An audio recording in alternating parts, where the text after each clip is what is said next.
Film ini dibuka dengan memperkenalkan Paman Lee, seorang penggemar film yang sudah menonton lebih dari 1000 film setiap tahun.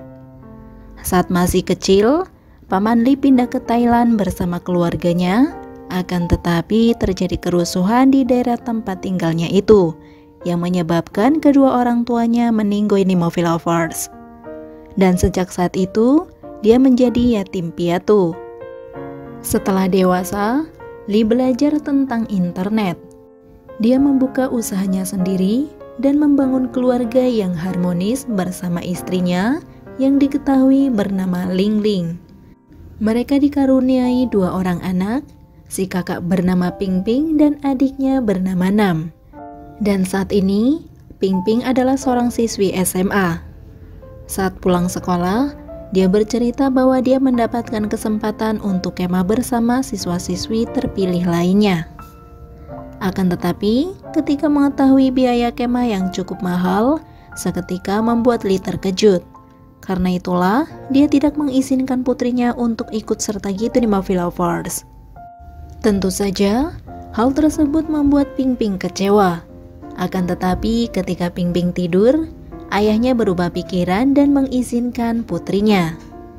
Singkat cerita, sesampainya di tempat camping, malam itu acara semakin seru dan Ping Ping bertemu dengan seorang siswa bernama Suchan yang ternyata mengajak semua siswa untuk minum-minum bersama. Sementara di lain tempat, seorang kakek yang cucunya diketahui telah dipukuli oleh anak seorang kepala polisi terlihat justru sedang diperas oleh salah satu polisi korup bernama Sangkon. Mengetahui hal tersebut, tentu saja Paman Lee tidak bisa membiarkan begitu saja. Dia menyarankan kakek tersebut untuk datang ke rumah sakit terlebih dahulu, agar mendapatkan surat diagnosa dari dokter dan uang kompensasi yang pantas. Ternyata, Paman Lee mendapatkan ide itu dari menonton film gitu di Nemophilofers.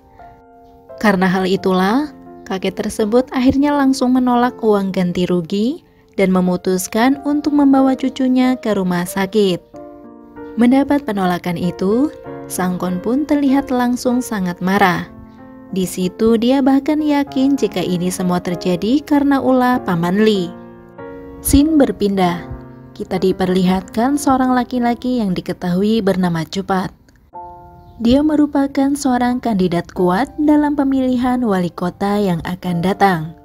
Dan dia adalah ayah dari Suchan, sementara ibunya merupakan seorang kepala polisi di daerah tersebut yang diketahui bernama Marni. Jadi ternyata, orang yang memukul cucu kakek tadi itu adalah putra mereka gitu di Nemophilofers. Malam itu, Suchan terlihat kena marah oleh ayahnya.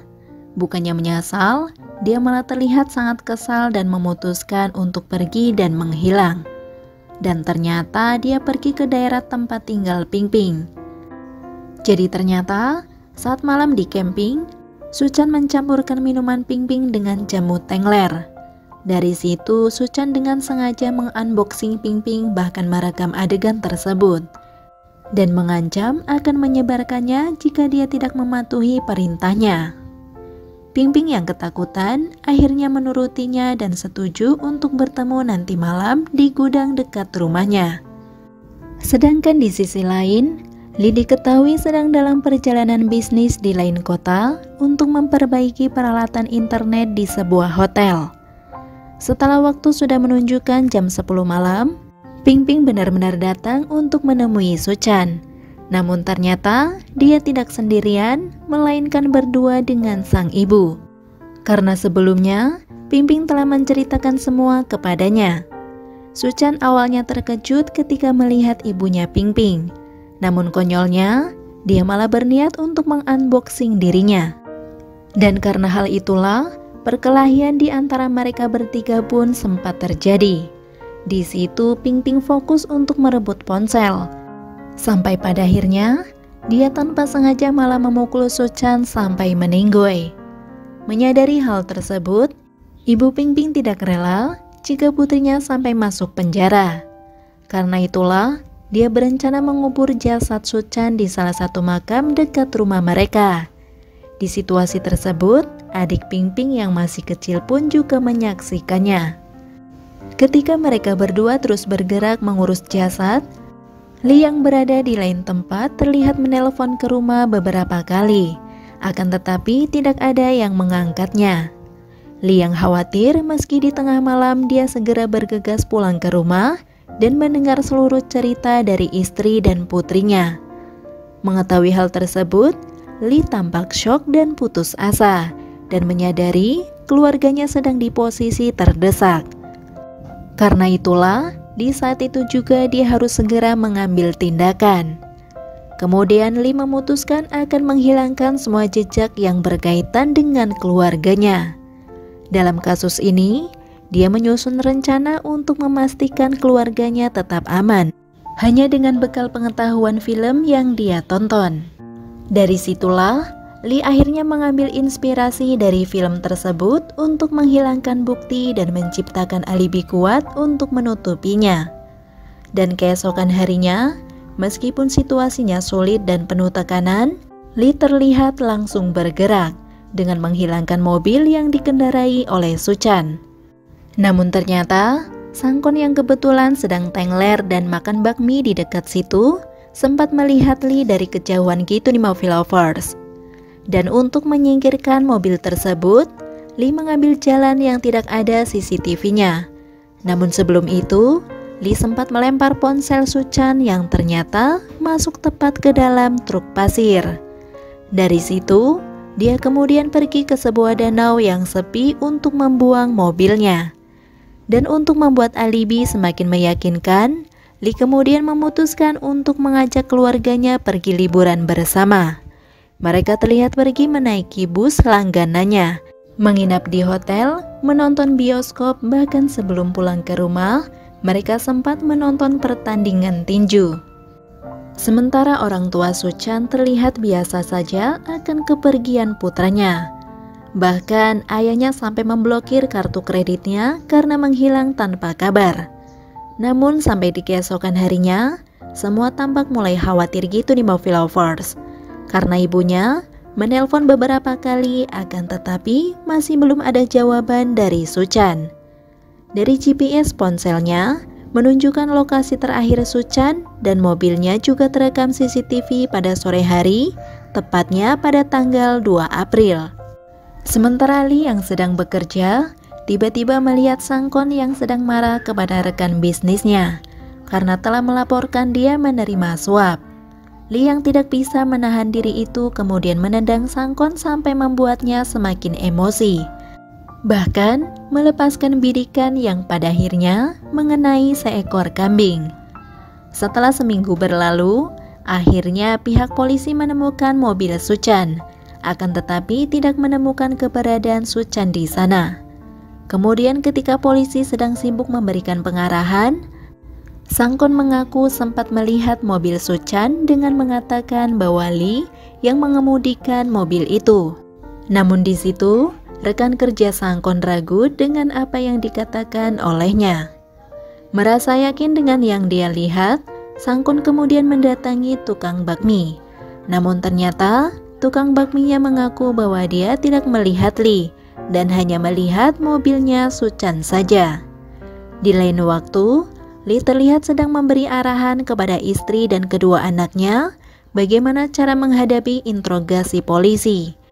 Dia juga mengingatkan mereka agar mereka tidak mengaku jika polisi sampai mengintimidasi untuk mencari barang bukti. Bahkan, jika sampai dipukuli, mereka harus mempertahankan alibi bahwa di tanggal 2 April mereka sedang berlibur bersama keluarga. Di situ, Li juga meminta istrinya untuk mengumpulkan beberapa bukti struk pembayaran saat mereka berlibur, tentu saja untuk mendukung ceritanya. Sangkon yang ternyata masih tidak puas, kemudian mulai mencari barang bukti dari kasus ini, sampai pada akhirnya dia menemukan nama Ping Ping yang tercatat main bersama Suchan sebelum kejadian. Karena hal itulah, Sangkon langsung menginterogasi Ping Ping itu di Movie Lovers. Meskipun Ping Ping diintimidasi, namun dia berusaha untuk tetap tenang. Sampai pada akhirnya, Dia berhasil lolos dan tidak mengakui apapun. Namun ketika polisi berkunjung ke rumah Lee, istrinya hampir keceplosan, berbeda dengan Lee sendiri yang tetap tenang dalam kondisi ini. Dan akhirnya, sekali lagi, rencana Lee berhasil. Bahkan dia malah menantang pihak polisi untuk mencari informasi lain dari orang-orang terdekatnya. Meski begitu, Ibu Suchan sangat yakin jika Lee adalah tersangkanya. Namun dia belum menemukan bukti yang kuat. Karena hal itulah, polisi menggeledah rumah Lee dan menginterogasi keluarganya satu persatu. Begitu juga terhadap orang-orang terdekatnya. Dan alhasil, polisi masih tidak menemukan bukti apapun, bahkan mulai putus asa. Sementara rekan-rekan Lee yang ikut memberikan kesaksian merasa bahwa penyelidikan polisi itu tidaklah benar, dan mereka pun menuntut keadilan untuk Lee. Dari situ, polisi kemudian menelusuri semua aktivitas Lee. Mereka menemukan bahwa dalam 1 tahun terakhir, Lee sudah menonton lebih dari 1000 film. Dan salah satu filmnya itu alur ceritanya sangat mirip dengan kasus yang sedang mereka tangani. Karena hal itulah, Ibu Suchan semakin yakin bahwa Lee sedang menyembunyikan fakta yang sebenarnya. Singkat cerita, ketika polisi benar-benar sudah putus asa, ternyata salah satu teman Suchan tiba-tiba datang untuk memberikan bukti. Dia menunjukkan video aksi Suchan yang sedang mengunboxing Ping-Ping. Ibu Suchan pun sangat terkejut melihat perangai putranya. Dan dari situlah, dia kembali menangkap keluarga Lee untuk membuat pengakuan dengan menunjukkan bukti video tersebut. Bahkan mereka sampai disiksa Nemophilophosaurus. Mereka kembali bergerak mencari bukti ke pemakaman belakang rumah Lee. Bahkan sampai menggali salah satu kuburan yang mereka curigai. Namun ternyata tidak terbukti. Warga yang ikut menyaksikan sangat marah, bahkan sampai memicu kerusuhan karena polisi sudah mengacak-acak makam leluhur mereka. Kerusuhan tersebut bahkan tersebar sampai tingkat nasional karena dianggap menyiksa keluarga Lee tanpa bukti apapun. Dan alhasil, Ibu Suchan yang diketahui sebagai kepala polisi akhirnya dipecat secara tidak hormat. Dan ayahnya Suchan pun mengundurkan diri sebagai calon wali kota. Sejak kejadian itu, orang tua Suchan memutuskan untuk pergi mencari ketenangan hati. Namun sebelum itu, mereka juga datang menemui Lee, bahkan meminta maaf atas kesalahan mereka dan juga anaknya. Mereka berdua juga memohon agar mempertemukan dengan putranya jika memang masih hidup. Namun di situ, Lee hanya terdiam. Kemudian dari sejak saat itu, Lee yang mengetahui kerusuhan sampai saat itu belum juga mereda, akhirnya dia mau mengungkapkan semuanya tentang kasus pemerkosaan anaknya. Bahkan dia juga mengaku sebagai pelaku dari kasus Suchan yang menghilang. Film ini pun ditutup dengan memperlihatkan Lee yang telah menjalankan persidangan. Dia dinyatakan bersalah. Namun bagaimanapun kerabat dan warga tetap mendukung apa yang dilakukan Lee. Bahkan mereka juga mengatakan akan melakukan hal yang sama sebagai bentuk pembelaan terhadap anaknya. Oke Movie Lovers, sampai di situ review filmnya. Sekali lagi terima kasih sudah menonton, kurang lebihnya mohon maaf dan semoga terhibur tentunya. Mimin pamit, sampai jumpa di video selanjutnya ya. Yudah, bye-bye.